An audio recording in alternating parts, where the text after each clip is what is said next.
internet, I mean, you not to age us both, but you've been at this for a while now. But how has the internet changed your approach to doing this recovery work? Has it, obviously I presume it's made it easier, but how? Well, it's essential. The internet is essential to the research. And thank goodness that lots of researchers are putting their data online and making it easy to access. And so that's important to building up your file, your clues, everything for underwater recoveries, which is our main strength, is doing that.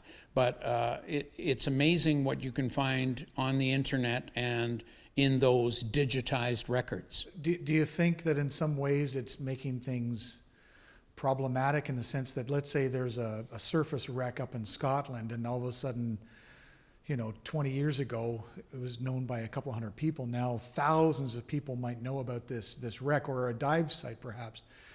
Are sites being picked over more now? Or are privateers going out there and doing a poor job in some of these recoveries, or desecrating the sites? Well, yes, and there are times when people get fascinated with like a rivet from a Lancaster or a Halifax or a small piece, but just 20 years ago, 25 years ago, you could still find complete airplanes here and there on the tundra, on mountaintops, but not anymore, because the fascination with these warbirds and their recoveries, the people that are recovering them now weren't even born when the warbird era, saving and restoring, was started. Right. So it's interesting, but it's a very special hobby that only weirdos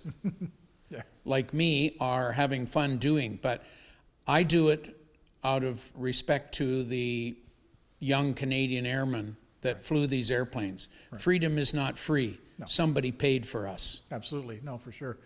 So,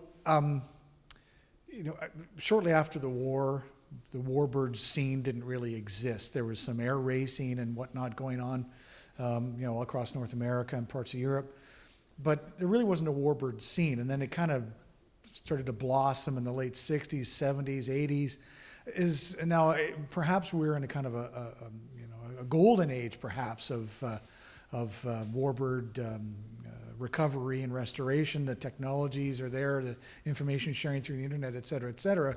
But do you think that it's starting to decline? Are the numbers at air shows and the interest in warbirds, is it waning a little bit, or is it still on the increase, or what do you think?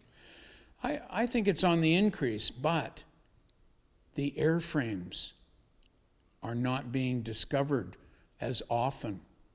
You're going to have to dig deep, come up with more money, have more people helping you to find these airplanes. There are still fighters and bombers in bogs. Right. But how do you get a fighter or a bomber out of 20 feet of mud in the bottom of a bog? Right, right. And that is problematic. That is a major thing. When we recovered the Halifax from the lake in Norway, that was under 750 feet of water. And that was a real pioneering feat, right, is to lift it in one piece from the bottom. And I'm surprised that more people haven't gone into deep water to find these airplanes. But it takes a lot of determination. It takes a lot of left foot, right foot, not giving up. Mm-hmm. And so we're having fun with it, but the bottom line is respect for the young 20 and 21-year-olds that flew these into battle.